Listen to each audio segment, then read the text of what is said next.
Bonjour à tous et bienvenue sur boursicoté.com pour cette nouvelle analyse technique des principales matières premières avec donc l'or qui continue à évoluer de manière assez neutre puisque malgré ici une impression de volatilité lorsque l'on se rapporte à l'ensemble de la dynamique, on voit qu'on continue à évoluer ici entre ce support des 1265,50 $ l'once et à la zone psychologique des 1300 $ l'once. Donc on a eu ici une phase de hausse suivie d'une phase de retour ici sur un niveau proche des niveaux médians autour des 1283.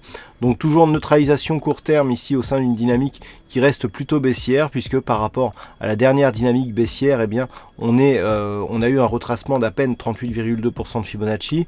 Par contre, pour ce qui est d'une tendance un peu plus moyen terme, on est plutôt sur une évolution moyen-long terme. On est plutôt sur une évolution haussière et le fait que l'on ne vienne pas plus loin ici que cette zone des 1265 $ l'once, montre que nous avons peut-être trouvé une zone d'équilibre sur cette matière première.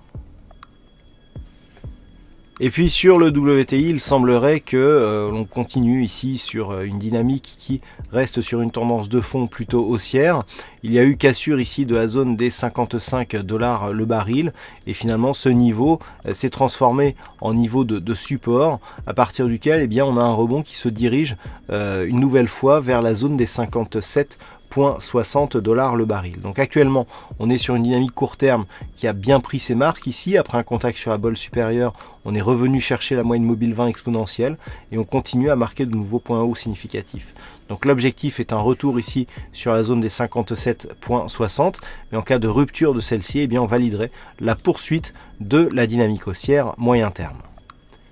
Voilà donc ce que l'on peut dire sur cette analyse technique des principales matières premières. Passez une bonne soirée, on se retrouve dès demain pour d'autres analyses techniques, toujours sur le site boursicoté.com.